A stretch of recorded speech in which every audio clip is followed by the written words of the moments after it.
저희들이 가을 부흥회를 준비하면서 지난 9일 동안 열심히 새벽 기도회도 특별 새벽 기도회도 잘 마쳤습니다. 참 많은 분들이 참여해 주셨고, 또 마지막 날은 우리 어린 학생들까지도 많이 참여하여서 헌신하는 그 모습을 보면서 올해는 뭔가 다르겠구나 이런 생각을 하였습니다. 부흥회에 오시는 강사 목사님, 강은도 목사님도 아주 특별하신 분이십니다. 이분은 오랫동안 청소년 사역을 했던 분이기 때문에 설교 말씀이 아주 쉽고 재밌고 또 감동적이고 그런 분이시기 때문에 여러분들께서 빠지지 않고 또 집회에 참석하셔서 은혜를 받게 되기를 간절히 소망하고 있습니다. 이번 부흥회의 주제가 다시 믿음으로 은혜로 하는 것인데요. 일찍 저걸 붙여놓고 이제 매일 보면서 제가 마음속으로 간절하게 기도를 하였습니다. 다시 믿음으로, 다시 은혜로이겠지요. 근데 그 다시라고 하는 그 단어가 참 기분 좋은 그런 단어였습니다. 우리가 지금까지 힘들기도 하고 또 많이 좀 실패하고 잘 안 되는 점들도 많이 있고 신앙도 답답한 점들도 있었지만은 근본 기회를 통하여서 다시 믿음으로 일어설 수 있다면, 다시 하나님의 은혜를 받을 수 있다면 이것은 우리에게 너무나 큰 축복이 아닐 수가 없습니다. 그래서 근본에 우리 운남에 속해 있는 모든 성도들이 이 믿음의 자리, 은혜의 자리에 나와서 하나님이 여러분에게 준비하여서 내리실 그 놀라운 믿음의 역사, 그리고 은혜의 역사를 체험할 수 있게 되기를 주의 이름으로 간절히 축원합니다. 우리가 이제 어떤 어려움이 있든지 우리 스스로가 내가 다시 해봐야지 이렇게 할 때도 물론 좋습니다만은, 그러나 하나님께서 내가 다시 너를 일으켜 주리라 했을 때 얼마나 기분이 좋은지 모릅니다. 하나님께서 분명히 내 사랑하는 아들과 딸아 일어나서 다시 힘차게 나아가자고 그렇게 말씀하여 주실 줄 믿습니다. 이스라엘 역사를 가만히 보면은 그렇게 절망에서 다시 일어나서 전진하는 그런 일들이 있었습니다. 그때가 언제였는가 하면은 이스라엘 백성들이 바벨론 포로에서 돌아왔을 때입니다. 그들을 가리켜서 재건 공동체라 그렇게 부릅니다. 이스라엘의 역사를 보면은 하나님 앞에 잘못되어서 하나님께로부터 심판받았을 때가 있었습니다. 그들이 죄를 범하고 불순종과 우상숭배에 빠져 있을 때 하나님께서 바벨론 제국을 보내서 이스라엘을 공격하게 하셨고 예루살렘을 망하게 하셨습니다. 예루살렘은 성이 다 부서지고 예루살렘에 그들이 그렇게 귀하게 여겼던 예루살렘 성전도 다 무너지고 불타버리고 말았습니다. 그리고 더 절망적인 것은 이스라엘 땅에 있었던 모든 건강하고 똑똑한 사람들은 다 바벨론에 포로로 끌고 가버리고 말았습니다. 이제는 끝났다고 생각이 될 수밖에 없었습니다. 어떤 백성들도 우리가 이제 다시 시작할 수 있어 그런 마음을 먹을 수가 없었습니다. 하지만 그 어려운 절망의 순간에도 기도하는 사람이 있었습니다. 예레미야 선지자, 에스겔 선지자, 다니엘 선지자 등입니다. 그들은 눈물로 하나님 앞에 기도하였습니다. 자기 민족을 이 죄악에서 심판받았지만 다시금 일어날 수 있도록 하나님 앞에 기도하였습니다. 여러분, 기도 없이 다시 시작할 수 없습니다. 기도의 사람이 없이 다시 일어날 수가 없습니다. 정말 귀한 사람들이 기도하고 있었기 때문에 그렇게 망했고 포로가 되었던 이스라엘 백성들이 다시 돌아올 수 있게 되었습니다. 그래서 바벨론 제국이 페르시아 제국에게 망하고 페르시아 제국의 고레스 왕이 칙령을 내렸습니다. 이 땅에 살고 있는 모든 이스라엘 사람들은 고국으로 돌아가도 좋다. 그리고 돌아가서 하나님의 성전을 건축을 하라. 그렇게 명령을 내린 겁니다. 그 명령을 듣고 가슴 설레는 마음으로 귀한 행렬에 동참한 사람들이 있었으니 한 5만 명 정도입니다. 이들은 바벨론 그 땅에서 집을 짓고 잘 살고 있었는데 자기의 모든 것을 버려두고 오직 성전 재건이라고 하는 사명을 이루기 위해서 예루살렘으로 돌아오게 됩니다. 모든 것을 포기하였고 오직 하나님의 영광을 위해서 일하기 위해서 충성하는 너무나 귀한 분들입니다. 그 길이 너무나 먼 거리입니다. 몇 달을 걸어서 예루살렘에 도착해 보니 예루살렘은 정말 폐허였습니다. 사람이 살기 힘들고 짐승들이 돌아다니는 그런 폐허가 된 예루살렘에 도착하여서 그들은 눈물로 하나님의 성전을 건축하게 되었습니다. 그들이 성전에 기초를 쌓아놓고 눈물을 흘렸습니다. 그러나 하나님의 일은 저절로 잘 되는 것은 아닙니다. 하나님의 일이라 할지라도 그 일이 모든 것이 척척 잘 이루어지는 것은 아닙니다. 방해하는 자들이 나타났습니다. 그 방해하는 사람들이 성전을 건축하는 것을 얼마나 치밀하게, 얼마나 또 격렬하게 반대했는지 모릅니다. 결국 그들이 거짓말로 페르시아 왕에게 보고하고 왕은 그 거짓말만 듣고 성전 건축을 중단하라고 명령을 내리고 말았습니다.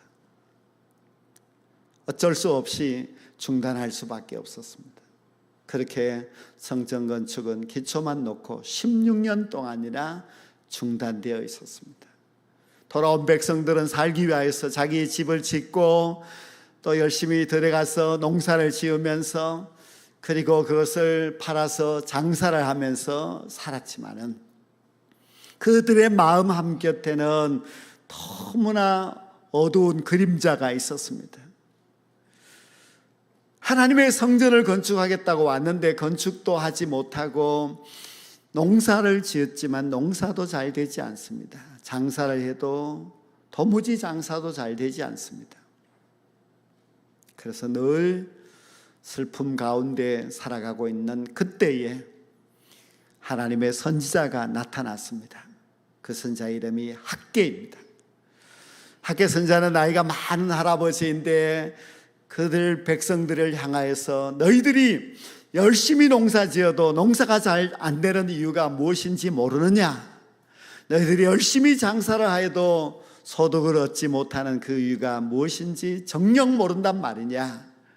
그 이유는 하나님의 집을 건축하는 데는 바쁘지 않고 너희들의 집을 건축하는 데 바빴구나. 저 그들이 먼저 해야 될 일을 하지 아니하고 자기의 이익만을 위해서 쫓아가고 있었으니 그것이 잘못되었다고 학개 선지자는 백성들을 아주 엄하게 책망을 했습니다. 그리고 2달 후에 다시 선지자가 나타났는데 그 선지자가 바로 오늘 이 본문의 주인공 스가랴 선지자입니다. 스가랴 선지자는 아주 젊은 선지자인데 그 선지자 역시 학개 선지자와 같은 시대에서 같이 활동하면서 하나님의 성전을 다시 재건해야 된다는 것을 외쳤지만은 스가랴는 조금 달랐는데요. 그것은 바로 백성들을 격려하고 위로하였습니다. 학개 선지자가 불을 질러 놓았다면 이 스가랴 선지자가 와서 성전이 건축될 때까지 백성들을 다독이며 격려하면서 성전이 다시 건축될 수 있도록 도우는 선지자였습니다. 그래서 스가랴 4장 6절 말씀에 보면은 이는 힘으로 되지 아니하며 능력으로 되지 아니하고 오직 나의 신으로 되느니라 그렇게 말씀하고 있습니다. 생각해보면 오늘날에도 학개 선지자, 스가랴 선지자와 같은 그런 사람이 우리에게 필요한 것 같습니다. 아마 금번 부흥회를 통하여서도 하나님께서 그런 말씀을 우리에게 들려주시겠지요. 너희들이 왜 열심히 공부하지만 열심히 노력하지만 잘 안 되는지 아느냐? 너희들이 성공하려고 몸부림치면서 살아왔지만은 그것이 빨리 이루어지지 않는 그 이유가 무엇인지 아느냐? 너희들의 가정이 힘들고 아무리 기도하고 노력을 하여도 잘 안 되는 그 이유가 무엇인지 아느냐? 그것은 너희들이 하나님의 일에는 등한시하고 너희가 먹고 살기 위해서 세상에서 성공하기 위해서 그 일에 너무 바빴지 않냐, 그렇게 말씀하십니다. 너희가 먼저 그의 나라와 그의 의를 구하였다면 이 모든 것을 하나님이 더하여 주셨을 것인데 왜 먼저 하나님을 찾지 않고 왜 먼저 하나님의 일에 충성하지 않고 그렇게 살고 있느냐 하고 하나님이 말씀하실 것입니다. 오늘 이 스가랴 본문 말씀을 보시면 천사가 스가랴에게 외치라고 말합니다. 하나님께서 예루살렘과 시온을 몹시 사랑하신다. 그래서 하나님이 불쌍히 여기심으로 너희들이 돌아왔으니 내 집이 그 가운데 건축되리라고 하였습니다. 그리고 다시 천사가 17절 말씀에 보면은 외치기를 만군의 여호와의 말씀에 나의 성읍들이 넘치도록 다시 풍성할 것이라. 여호와가 다시 시온을 위로하며 다시 예루살렘을 택하리라 하라 하였습니다. 여기 17절 말씀 한 절에 다시라고 하는 단어가 4번이나 반복되어서 나오는데요. 다시 외쳐라고 하고서 그 외치는 내용이 무엇인가 하면은 하나님이 다시 풍성하게 하겠다. 하나님이 다시 시온을 위로하고 다시 예루살렘을 택하리라는 말씀입니다. 이 말씀을 좀 거꾸로 이렇게 보면은 이런 뜻입니다. 하나님께서 천사를 향하여서 외치라고 했는데요. 그 외침의 내용이 무엇인가 하면은 하나님께서 이 예루살렘을 택하셨고 그리고 하나님께서 이 시온을 위로하여 주시면서 우리 하나님께서 다시 이 백성들에게 풍성하게 해 주시겠다는 말씀입니다. 이 말씀은 스가랴가 들었을 때나 이스라엘 백성들이 들었을 때에 너무나 위로가 되는 말씀, 너무나 은혜가 되는 말씀이었습니다. 왜냐하면 그들이 성전 재건이라는 목적을 가지고 돌아왔지만은 그들의 뜻대로 되지 않았습니다. 얼마나 방해도 많았고 모든 환경들이 어려웠습니다. 그래서 농사도 지었지만 농사도 안 되고 장사를 해도 장사도 안 되었습니다. 그러니 그들이 16년 동안 얼마나 마음을 졸이며 슬프게 그렇게 살아왔겠습니까? 그런데 선자가 나타나서 하나님의 말씀이다 하시면서 그 말씀이 바로 다시 풍성하게 해주겠다. 다시 하나님이 택하시고 다시 하나님이 위로해 주시고 그리고 다시 하나님께서 너희들에게 풍성의 복을 주시겠다는 말씀이었습니다.